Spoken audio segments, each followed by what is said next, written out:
Hello friends, आज के video में देखेंगे करंट अफेयर और जीके जीएस का 40 अंकों का क्वेश्चन जो आपके सिर्फ पेपर 2 वालों के लिए काफ़ी ज़्यादा इम्पोर्टेंट है।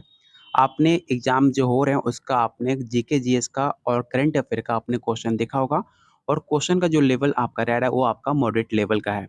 अगर आप करंट अफेयर और जीके जीएस में 40 अंक में 30 प्लस अगर आप चाहते हो आपका मार्क्स आए तो आप वीडियो के अंत तक ज़रूर देखिएगा क्योंकि ये सारे क्वेश्चन आपके टीचिंग एग्जाम के पूछे हुए सवाल हैं जो आपके बार-बार एग्जाम में रिपीट होते हैं।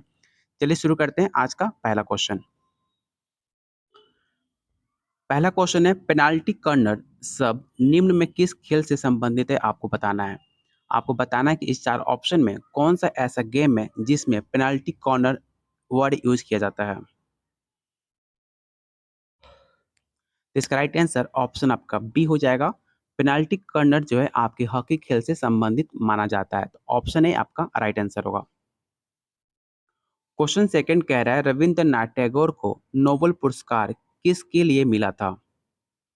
काफ़ी इंपॉर्टेंट क्वेश्चन है। आपको बताना है कि रविंद्रनाथ टैगोर किस लिए उनको नोबेल पुरस्कार से नवाजा गया था आपको बताना है। ऑप्शन है लिटरेचर, फिजिक्स, शांति या ऑप्शन डी इकोनॉमिक स्टडीज। तो आपको पता होगा रविंद्रनाथ टैगोर को साहित्य के लिए उनको नोबेल पुरस्कार से नवाजा गया था और नोबेल पुरस्कार प्राप्त करने वाले आपके पहले भारतीय हुआ करते थे रविंद्रनाथ टैगोर। तो ऑप्शन आपका ए राइट आंसर हो जाएगा। अगला क्वेश्चन काफ़ी फेमस आपका ऑथर है, काफ़ी फेमस बुक है। आपको बताना है कि हाफ गर्लफ्रेंड पुस्तक किसके द्वारा लिखी गई है। ऑप्शन है चेतन भगत, अमित त्रिपाठी, रविंद्र सिंह या ऑप्शन डी आपका सलमान रुश्दी।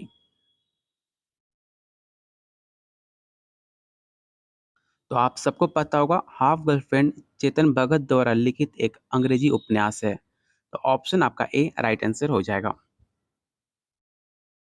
निम्नलिखित में कौन एक भारतीय शास्त्रीय बांसुरी वादक माने जाते हैं? ऑप्शन है शिव कुमार शर्मा, जाकिर हुसैन, हरिप्रसाद चौरसिया या ऑप्शन डी आपका बिस्मिल्लाह खान। और आप लोगों को मैं बता दूं कि जो मैंने आप लोग के लिए लैंग्वेज पेपर का जो प्रैक्टिस सेट कराया था बिल्कुल आपको सेम क्वेश्चन बिल्कुल सेम पैटर्न का क्वेश्चन आपके एग्जाम में पूछा जा रहा है। अगर आपको यकीन ना हो तो आप जाकर प्रीवियस ईयर जो अभी आपके पेपर चल रहे हैं उसका पेपर उठाकर आप मेरे लैंग्वेज पेपर और जीके जीएस में जैसे क्वेश्चन आपको लेवल का कराया जा रहा है सेम लेवल का क्वेश्चन आपके एग्जाम में पूछे जा रहे हैं। आप एक बार जाकर चेकआउट भी कर सकते हैं।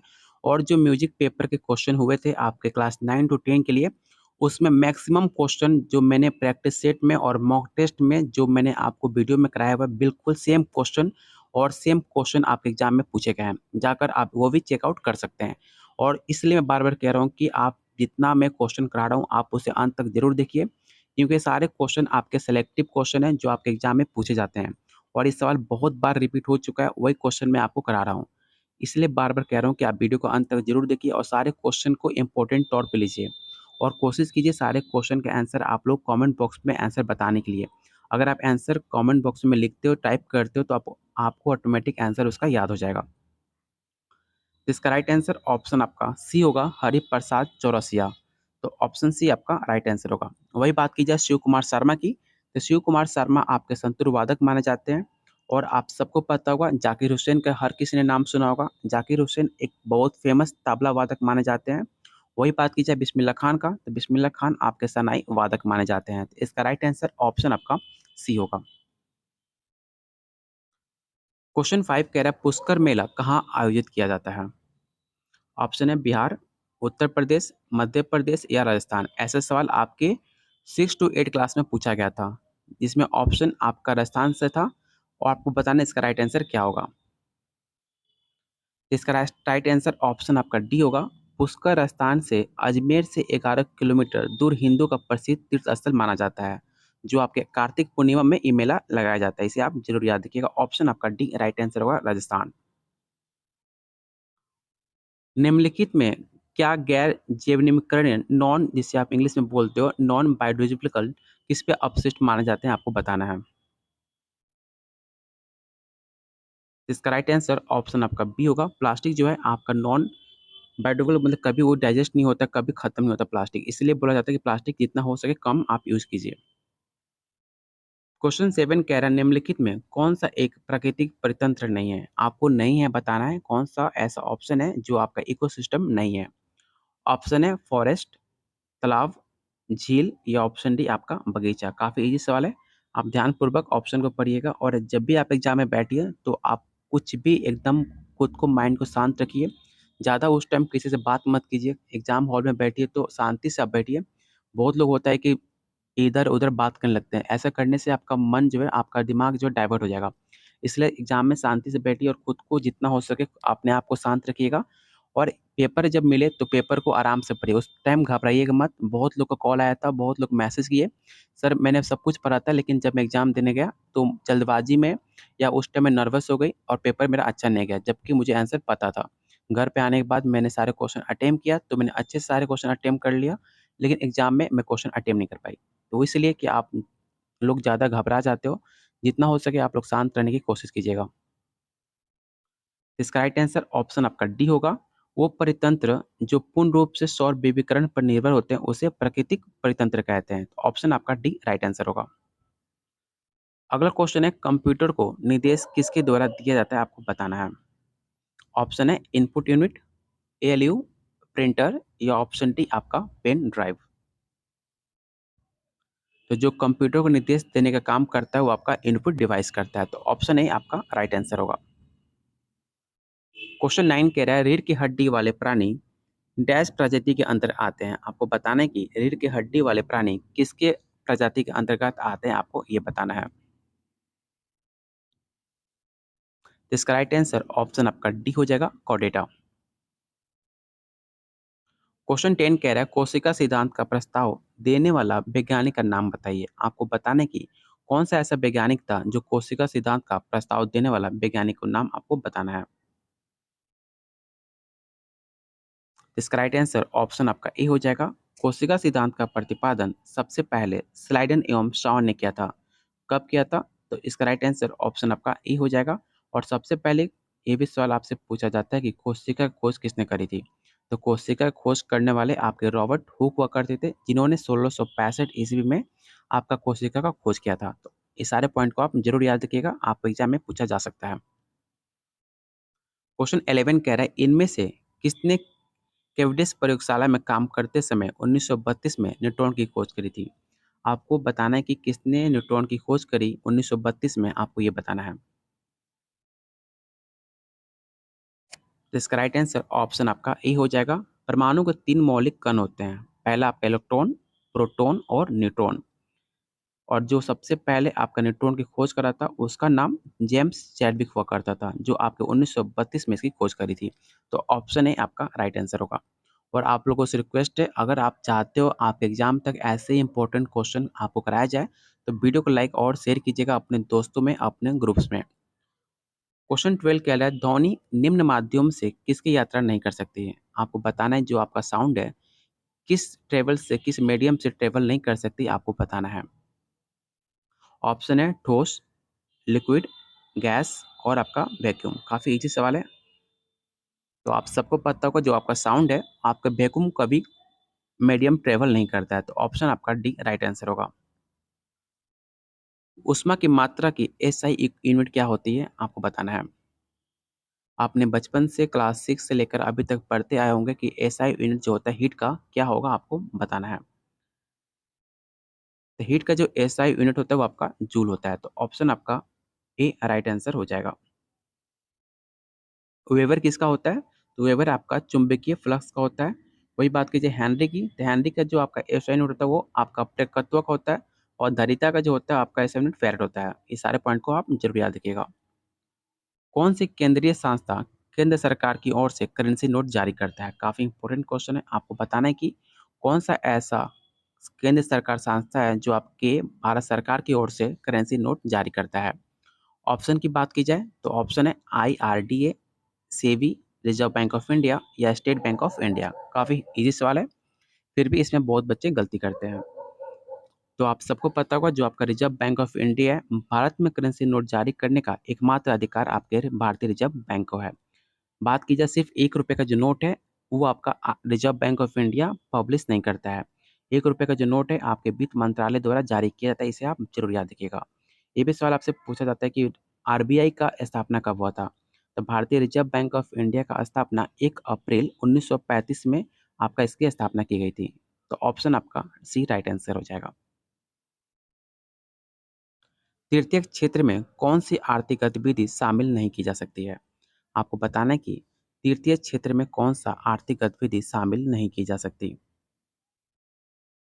इसका राइट आंसर ऑप्शन आपका सी होगा। जो मधुमक्खी पालन है आपके तृतीय क्षेत्र में शामिल नहीं किया जाता। तीन तरह का क्षेत्र होता है, प्राइमरी, सेकेंडरी और आपका टेरिटरी। इस सारे पॉइंट को आप जरूर याद रखिएगा। ITC जेट में सी का क्या अर्थ है आपको बताना है।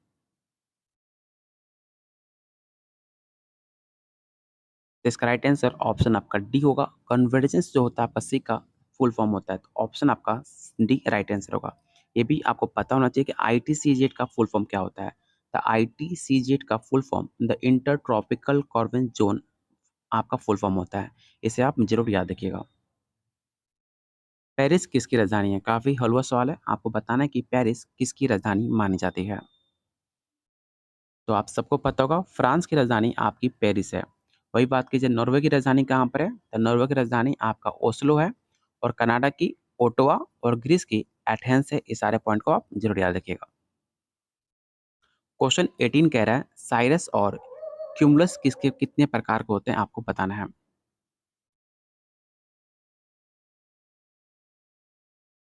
इसका राइट आंसर ऑप्शन आपका ए हो जाएगा। बादल के प्रकार माने जाते हैं आपके साइरस और क्यूमुलस। तो ऑप्शन आपका ए राइट आंसर होगा। निम्नलिखित में कौन सा आग्नेय चट्टान है? काफी इजी सवाल है। आपको बताना है कि इस चार ऑप्शन में कौन सा ऐसा ऑप्शन है जो आपके आग्नेय चट्टान का माना जाता है। तो इसका राइट आंसर ऑप्शन आपका ए हो जाएगा। जो ग्रेनाइट है वो मानवीय दानेदार शिला माना जाता है। तो ऑप्शन आपका ए राइट आंसर होगा। पृथ्वी सूर्य से ग्रह है। आपको बताना है कि पृथ्वी सूर्य से डैश ग्रह है। पहला, तीसरा, पांचवा या सातवां। तो आप सबको पता होगा सौर मंडल में पृथ्वी सूर्य से दूरी क्रम में तीसरे स्थान पर आता है। सूर्य से दूरी के अनुसार ग्रहों का आरोही क्रम अगर बात की जाए तो सबसे पहले आपका बुध आता है। उसके बाद शुक्र, पृथ्वी, मंगल, ये सारे आते हैं। तो ऑप्शन आपका बी राइट आंसर होगा, तीसरा। गौतम बुद्ध कौन से गणराज्य के थे? काफी इंपॉर्टेंट सवाल है। आपको बताना है कि गौतम बुद्ध कौन से गणराज्य के माने जाते हैं। तो इसका राइट आंसर ऑप्शन आपका बी हो जाएगा। भारतीय इतिहास में प्रथम महिला शासिका कौन हुआ करती थी? काफी इजी सवाल है। आपको बताना है कि रजिया सुल्तान, हमीदा बेगम, मेहरुनिसा या ऑप्शन डी आपका हजरत महल कौन हुआ करती थी भारतीय इतिहास की प्रथम महिला शासक। तो आप सबको पता होगा रजिया सुल्तान भारतीय इतिहास में प्रथम महिला शासिका हुआ करती थी। जो आपके इल्तुतमिश की मृत्यु होने के बाद राजा सुल्तान ने दिल्ली सल्तनत का कमान संभाला था। जो आपके टोटल 4 वर्षों तक 1236 से लेकर 1240 तक उसने शासन किया था दिल्ली सल्तनत पे। तो ऑप्शन आपका ए राइट आंसर होगा। वर्ष 1853 में रेल लाइन बिछाकर बम्बई को किस शहर से जोड़ा गया? काफी इंपॉर्टेंट सवाल है। आपको बताना है कि 1853 ईस्वी में कौन रेल लाइन बिछाकर मुंबई को किस शहर से जोड़ा गया था आपको बताना है। तो इसका राइट आंसर ऑप्शन आपका ई हो जाएगा, थाने। भारत में प्रथम रेल लाइन जो थी लॉर्ड डलहौजी के दौरान चालू की गई थी, जो आपके 1853 में शुरू की गई थी। तो इसका राइट आंसर ऑप्शन आपका ए राइट आंसर होगा। और कितने किलोमीटर तक लाइन बिछाई गई थी ये भी सवाल आपसे पूछा जाता है। तो याद रखिएगा 34 किलोमीटर का आपका लाइन बिछाया गया था। भारतीय राष्ट्रीय कांग्रेस के प्रथम सत्र की अध्यक्षता किसने करी थी? काफी इंपॉर्टेंट क्वेश्चन है और काफी ज्यादा इजी भी है। तो आप सबको पता होगा भारतीय राष्ट्रीय कांग्रेस की स्थापना ब्रिटिश ब्रिटिश राज्य में 1885 ईस्वी में हुई थी। जिसके संस्थापक आपके ए और ह्यूम को माना जाता है। वही बात की जब भारतीय राष्ट्रीय कांग्रेस की प्रथम अधिवेशन की तो 28 से लेकर 31 दिसंबर 1885 को मुंबई में हुआ था। जिसकी अध्यक्षता WC बनर्जी ने करी थी। जिसमें आपके टोटल 72 सदस्य ने भाग लिया था। ये सारे पॉइंट को आप जरूर याद रखिएगा। इसका राइट आंसर ऑप्शन आपका सी होगा। दिल्ली चलो और तुम मुझे खून दो और मैं तुम्हें आज़ादी दूंगा, ये नारा किसने दिया था? सुभाष चंद्र बोस, मोहनदास करमचंद गांधी, जवाहरलाल नेहरू या ऑप्शन डी आपका सरदार वल्लभ भाई पटेल। तो आप सबको पता होगा सुभाष चंद्र बोस ने नारा दिया था कि आप दिल्ली चलो और तुम मुझे खून दो और तुम्हें मैं आज़ादी दूंगा। तो ऑप्शन आपका ए राइट आंसर हो जाएगा। ये भी सवाल आपसे पूछा जाता है कि सुभाष चंद्र बोस की जन्म कहाँ हुआ था। तो इनकी जन्म 23 जनवरी 1897 को उड़ीसा के कटक शहर में हुआ था। तो इसका राइट आंसर ऑप्शन आपका ए होगा। भारतीय संविधान के किस अनुसूची में संविधान द्वारा मान्यता प्राप्त भाषाओं में बारे में बताया गया था? पहला अनुसूची, सेकंड शेड्यूल, एट शेड्यूल या ऑप्शन डी 10 शेड्यूल। इसका राइट आंसर ऑप्शन आपका सी हो जाएगा।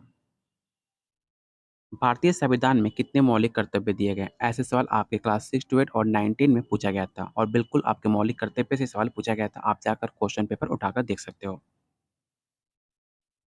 इसका राइट आंसर ऑप्शन आपका बी हो जाएगा। मौलिक कर्तव्यों की सिफारिश करने के वर्ष 1976 में सरदार स्वंत सिंह की अध्यक्षता में एक समिति की गठन की गई थी। इसे भी आप जरूर याद रखिएगा।